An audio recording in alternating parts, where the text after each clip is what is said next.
Music swelled through the grand ballroom of the Pierre, masking the lethal tension beneath diamond chandeliers. A lone sniper waited in the dark. One perfectly placed shot could topple New York's most feared empire. Yet survival didn't come from armed guards, but from the unlikeliest woman in the room. The grand ballroom of the Pierre Hotel was a masterclass in gilded deception. Beneath the painted ceilings and cascading crystal chandeliers, New York's elite mingled with the city's most dangerous predators. It was the annual Children's Hope Charity Gala, a highly publicized event that served as a convenient, heavily guarded neutral ground for the East Coast syndicates. Eleanor Fitzgerald stood near a towering marble pillar, a flute of vintage Krug champagne resting loosely in her hand. She was the forensic accountant for the Mercer Syndicate, a woman whose brilliant mind untangled the labyrinthine offshore accounts and shell companies that kept the organization afloat. She was also a woman who commanded space. Eleanor was fat, and she carried her weight with an undeniable, unapologetic, regal grace. Her custom-made emerald silk gown draped flawlessly over her broad hips and thick thighs, the deep green fabric contrasting sharply with her pale skin and auburn hair. While the size 0 socialites flitted around the room like nervous birds, Eleanor stood, grounded, an immovable force of calm observation. She preferred the periphery. From here she could see everything. Her dark eyes tracked across the room, past the mayor, past the police commissioner, who was laughing a little too loudly, until they landed on her employer. Jonathan Mercer. Jonathan was the undisputed head of the syndicate. At 38, he possessed a cold, terrifying charisma that commanded absolute obedience. Tonight he wore a bespoke charcoal Tom Ford tuxedo that accentuated his broad shoulders and lethal posture. He was standing near the towering French doors that opened out onto the terrace, deep in conversation with his head of security, Richard Davies. Something was wrong. Eleanor's mind was built to recognize patterns, and the pattern in front of her was completely off. Richard, a man who usually hovered over Jonathan like an anxious hawk, was subtly angling his body away from his boss. Richard's hand kept brushing the side of his jacket, tapping a frantic, erratic rhythm against his hip. More alarmingly, the perimeter guards near the terrace, usually a dense wall of muscle, had thinned out. There was a glaring 30-foot gap in the sightline between Jonathan and the dark glass of the doors. Eleanor took a sip of her champagne, her heart rate beginning to climb. Why would Richard leave the boss exposed to the terrace windows? She glanced at the heavy glass panes. The night outside was pitch black, a sharp contrast to the brilliant illumination of the ballroom. Then she saw it, a tiny, almost imperceptible flicker of light on the glass. It was faint, swallowed instantly by the reflections of the chandeliers, but Eleanor had spent enough time poring over security footage and assassination reports to know exactly what it was. A laser sight. Someone was across the street, positioned high in the neighboring luxury apartments, aiming directly into the ballroom. She tracked the invisible trajectory from the window to the floor. The beam was moving. It swept past a silver champagne bucket, glinted off a socialite's diamond necklace, and began climbing the tailored pant leg of Jonathan Mercer. There was no time to scream. Shouting would cause a panic, and a sudden stampede would give the sniper the split second needed to pull the trigger before Jonathan could be secured. The guards were too far away. Richard was actively looking in the opposite direction. Eleanor slammed her champagne glass onto a passing waiter's tray and moved. For a woman of her size, she moved with shocking, terrifying speed. She didn't run. Running would draw the eye. Instead, she glided across the polished parquet floor with aggressive purpose, intercepting the space between Jonathan and the terrace doors. The orchestra shifted seamlessly into Shostakovich's Waltz No. 2, a sweeping, dramatic piece that swelled through the cavernous room. Jonathan turned his sharp, icy blue eyes, narrowing in irritation, as a figure abruptly entered his personal space. He opened his mouth to dismiss whoever was foolish enough to interrupt him, but the words died in his throat. Eleanor didn't ask for permission. She crashed into him, her soft, substantial curves pressing firmly against the rigid, muscular wall of his chest.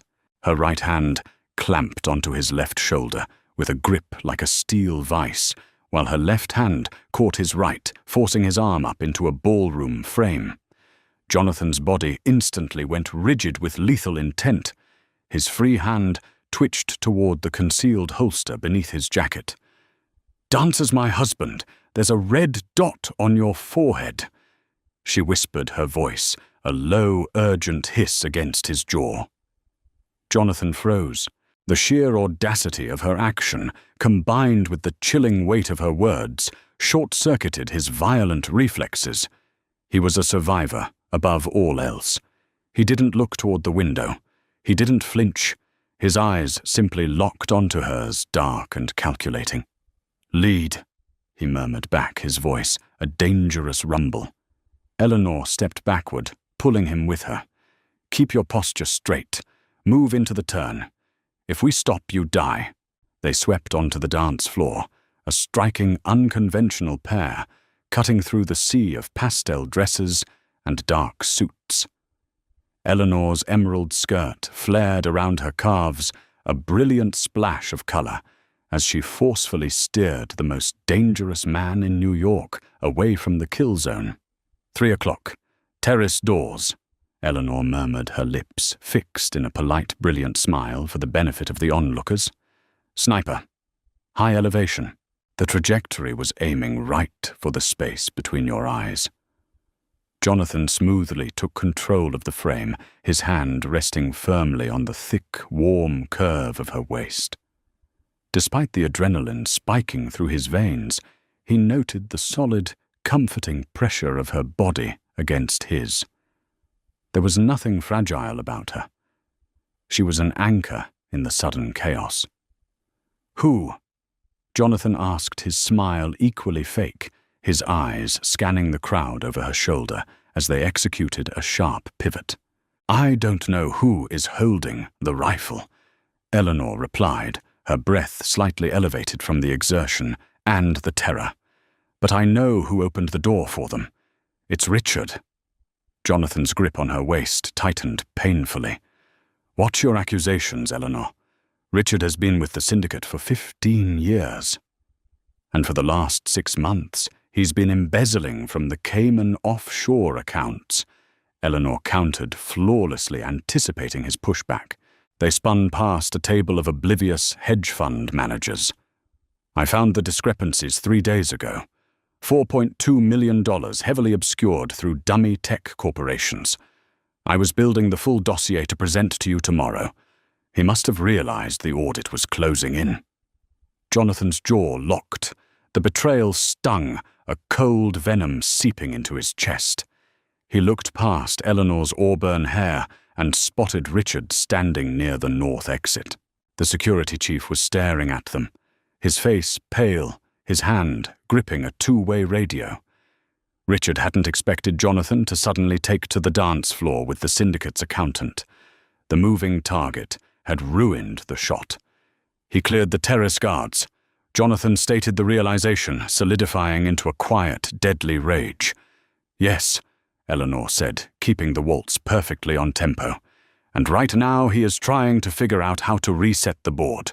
We are completely exposed out here, Jonathan. We need a blind spot." "The grand staircase," Jonathan murmured, leaning in close.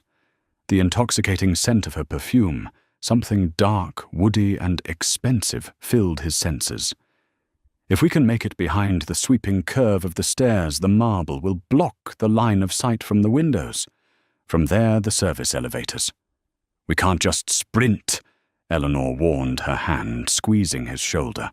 "If Richard realizes we know he'll order his loyalists in the room to open fire, there are at least 3 of his men stationed at the exits." Then we dance, Jonathan said, his eyes dropping to meet hers. For the first time, he truly looked at her.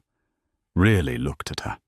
He knew Eleanor Fitzgerald as a genius, with numbers a quiet fixture in the boardroom, who drank black coffee and destroyed rival companies' financial structures with a few keystrokes.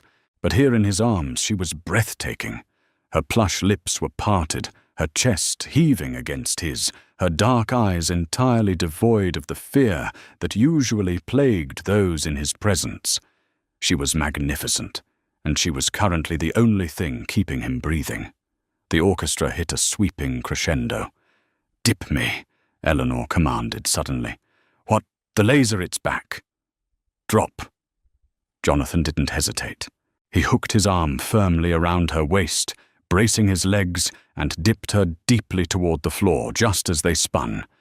A faint, terrible zip cut through the air, completely masked by the crash of the orchestra's cymbals. A crystal flute on a nearby table violently shattered into sparkling dust. A few guests nearby gasped, looking around in confusion at the broken glass, assuming a clumsy waiter had dropped it. Jonathan pulled Eleanor back up his heart, hammering against his ribs. It was too close. The sniper was getting impatient, taking shots on the move. "They missed!" Eleanor gasped, clutching his lapels, her emerald dress rustling loudly. "They won't miss twice," Jonathan growled. He abandoned the traditional waltz steps, forcing a much faster, aggressive tempo that dragged them rapidly toward the edge of the ballroom. "You hold on to me, Eleanor. Do you understand? Do not let go. I'm not planning on dying in a size 20 dress surrounded by hedge fund managers, Jonathan." She shot back, a spark of fierce, terrifying humor in her eyes. "Keep moving." They hit the edge of the dance floor. The massive, sweeping curve of the grand marble staircase loomed 10 feet away. Across the room, Richard Davies raised his two-way radio to his mouth, his eyes locked dead onto Jonathan. He was giving the order. The silent assassination had failed. It was time for the loud one. Jonathan saw 3 men in dark suits break away from the perimeter, their hands sliding beneath their jackets, walking briskly toward the staircase. "Eleanor," Jonathan said, his voice dropping all pretense of aristocratic charm. The street-bred, ruthless boss of the syndicate bled through. "When we get behind that marble, you take off your heels and you run for the kitchens. You don't stop for anyone." "I am not leaving you." She snapped her nails, digging into his suit jacket. "You don't know the access codes to the service corridors. I changed them yesterday during the security patch. You need me."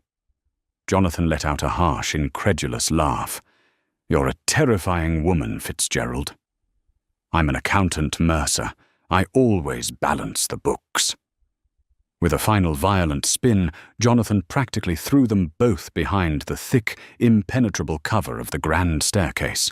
The heavy marble instantly cut them off from the ballroom's brilliant light and the sniper's line of sight. They crashed against the cool stone wall, breathing heavily in the sudden, claustrophobic shadow. Before Jonathan could draw his weapon, the deafening sound of a suppressed gunshot echoed through the narrow space. The plaster on the wall just inches from Eleanor's head exploded into a cloud of white dust. Richard's men had already cut off the escape route. Jonathan grabbed Eleanor by the waist, shoving her forcefully behind his broad frame, drawing his Glock 19 in a single fluid motion. The waltz was over. The war had just begun.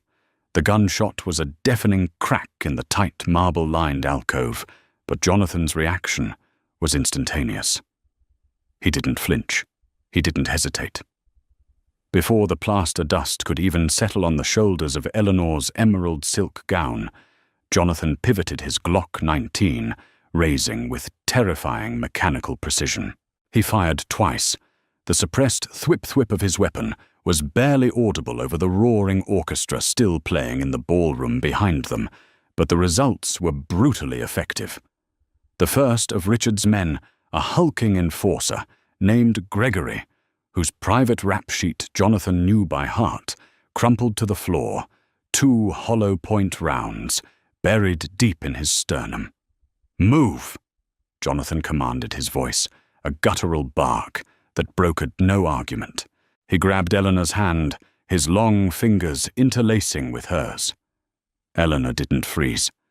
For a woman who spent her life analyzing spreadsheets in the quiet, climate-controlled offices of the Mercer Syndicate, the visceral reality of blood pooling on white marble should have shattered her. Instead, the analytical engine of her brain shifted into overdrive. She kicked off her custom Christian Louboutin heels, leaving the thousands of dollars worth of footwear abandoned in the dust, and sprinted with him barefoot down the service corridor.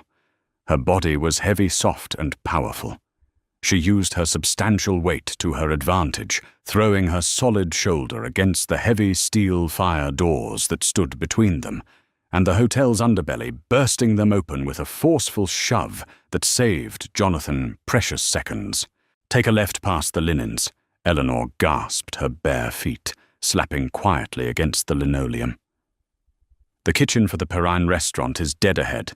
They'll expect us to make for the underground garage, but we need to lose them in the service maze first." "How the hell do you know the layout of the Pierre's kitchens?" Jonathan asked, glancing behind them as they rounded a sharp corner. "Because I audited their supplier contracts 3 years ago, when we bought a controlling stake in their luxury imports." Eleanor shot back her chest, heaving, the deep green silk of her dress clinging to the damp skin of her collarbones. "I know every exit, every blind spot, and every security camera in this building." They burst through a set of swinging double doors and entered the sprawling industrial kitchen of the Perrine. The air was thick with the scent of white truffles, searing filet mignon, and panicked adrenaline. A dozen sous chefs and line cooks shrieked, scattering like frightened mice, as the ruthless syndicate boss and his gorgeous, imposing accountant stormed through their domain. "Down!" Jonathan roared as the kitchen door swung open behind them. He tackled Eleanor, wrapping his arms around her thick waist and pulling her down behind a massive stainless steel prep island. A barrage of bullets tore through the kitchen, shattering hanging copper pots, obliterating jars of imported caviar, and sending a spray of boiling stock across the tiled floor. Jonathan returned fire blindly over the counter, forcing their pursuers to duck. He pressed his back against the steel cabinets, breathing heavily, and looked down at Eleanor. She was wedged between his legs, her luxurious curves pressed intimately against his side. The sheer physicality of her presence was intoxicating. She wasn't trembling like a delicate, fragile socialite.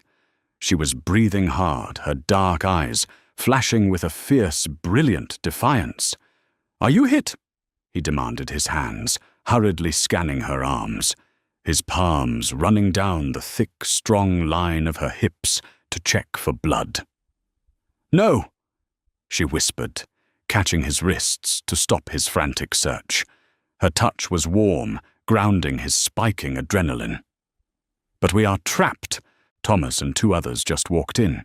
They have the kitchen bottled up." Jonathan's jaw tightened. "I have 7 rounds left. I can clear the right flank, but it's a suicide push." "No," Eleanor said firmly. "I told you, Mercer. I always balance the books."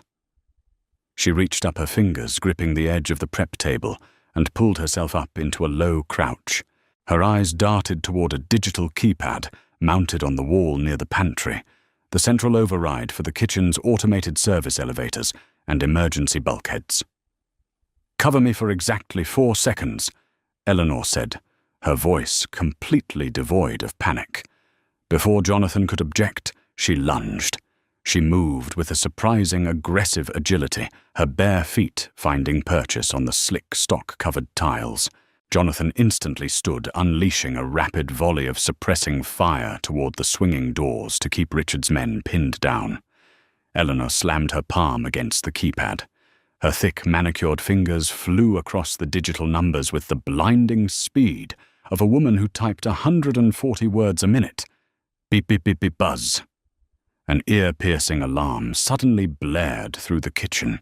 The heavy automated steel fire doors, designed to drop instantly in the event of a grease fire to smother the room, slammed down from the ceiling with a deafening crash, sealing the main entrance to the kitchen and completely cutting off Richard's men on the other side. Silence, save for the blaring alarm and the hiss of broken steam pipes, descended on the room. Eleanor leaned heavily against the wall, her auburn hair falling out of its elegant updo, framing her flushed, beautiful face. She looked at Jonathan, a slow, triumphant smirk spreading across her plush lips. "Access code overridden," she panted. Jonathan slowly lowered his weapon, his icy blue eyes locked onto her. He walked across the ruined kitchen, stepping over broken plates and spilled wine until he was standing mere inches from her. The height difference forced her to look up, but she didn't shrink back. She held her ground, her magnificent, full figure radiating power. He reached out his knuckles lightly, grazing the soft, pale curve of her cheek. "You aren't just an accountant, are you, Eleanor?" he murmured, his voice dropping into a dark, rough register that sent a shiver down her spine. "I protect your assets, Jonathan," she replied, her voice breathless, her dark eyes tracking the movement of his lips. "All of them." "Remind me to double your salary," he whispered before grabbing her hand once more. "Show me the way out." They bypassed the service elevators, which Eleanor correctly assumed Richard would be monitoring, and navigated the narrow subterranean maintenance shafts that ran beneath the luxury hotel. The air grew damp and cold, smelling of ancient concrete and iron, a stark contrast to the opulence of the ballroom above. The 61st Street loading dock. Eleanor instructed quietly as they descended a wrought-iron spiral staircase. "We can access the underground delivery tunnels. From there we can slip into the subway grid. Once we are in the 59th Street station crowd, we disappear." "Richard won't let it be that easy," Jonathan warned, his eyes scanning every shadow his gun leveled at the darkness. "He doesn't have a choice. By now the NYPD has swarmed the lobby. The mayor was upstairs. The police commissioner practically lives in his pocket. Richard's window for a quiet coup is officially closed." They reached the heavy reinforced doors of the underground loading dock. Jonathan pushed the door open, the rusted hinges groaning softly in the dim light. The cavernous space was empty. Concrete pillars lined the massive parking bays, and the harsh fluorescent lights buzzed aggressively overhead. "Clear," Jonathan breathed, stepping out. "I wouldn't be so sure about that, boss." The voice echoed off the concrete, dripping with venomous satisfaction. Jonathan shoved Eleanor behind a thick concrete pillar and raised his weapon. Richard Davies stepped out from the shadows of a parked delivery truck. He wasn't alone. 2 more armed loyalists flanked him, their assault rifles leveled squarely at Jonathan's position. Richard looked disheveled, his bespoke suit ruined by sweat and desperation, but his eyes burned with the manic energy of a man who knew he had crossed the point of no return. "It's over, Jonathan," Richard called out, his voice echoing loudly. "Put the gun down. You survived the ballroom, but you can't survive this. Arthur Gallagher's men are waiting at both ends of the street above. The West Side Syndicate is taking over tonight." Jonathan's expression remained carved from ice. He didn't lower his weapon. "Gallagher, I should have known you didn't have the spine to orchestrate a hostile takeover by yourself, Richard. You're a parasite. You need a host." "I'm a pragmatist," Richard spat, taking a step forward. "You run this syndicate like a dinosaur Mercer. You refuse to expand into the new narcotics routes. You leave millions on the table. Gallagher offered me a seat at the head of the table. All I have to do is deliver your head. And the 4.2 million you stole from the Caledonian bank accounts." Eleanor's voice rang out sharp and melodic as she stepped slightly out from behind the pillar. Richard's eyes narrowed, a sneer twisting his features. "Ah, the brilliant Miss Fitzgerald. I should have put a bullet in you the moment you started poking around the offshore ledgers. But it doesn't matter. The money is already transferred. It's sitting in an untraceable account in Zurich." "Is it?" Eleanor asked, tilting her head, a mockingly sweet smile playing on her lips. She stepped fully into the light, ignoring Jonathan's quiet hiss to stay back. She smoothed the ruined silk of her emerald dress over her wide hips, commanding the attention of every armed man in the room. "What are you talking about, you fat bitch?" Richard snarled, his patience evaporating. Jonathan's finger tightened on the trigger, a lethal, blinding fury erupting in his chest at the insult, but Eleanor simply laughed. It was a rich, dark sound that echoed beautifully in the garage. "I found your little embezzlement scheme 3 days ago, Richard." Eleanor said, her tone conversational, as if she were delivering a quarterly earnings report. "Did you really think a forensic accountant of my caliber would just watch you move the money? I didn't just audit the accounts. I rerouted the routing numbers during the security patch." Richard froze, his face draining of color. "You're lying." "Check your phone," Eleanor challenged, crossing her arms over her chest. "Check the Zurich account. You'll find it empty. Because I took the $4.2 million and I wired it directly into Arthur Gallagher's legitimate front businesses, the construction firms on the West Side." Richard patted his pockets, frantically pulling out his encrypted smartphone. "But I didn't stop there," Eleanor continued, her voice hardening into steel. "I then anonymously flagged those exact construction firms to the IRS and the FBI for immediate investigation regarding massive, unexplained cash injections. The feds are raiding Gallagher's offices right now." The silence in the loading dock was absolute.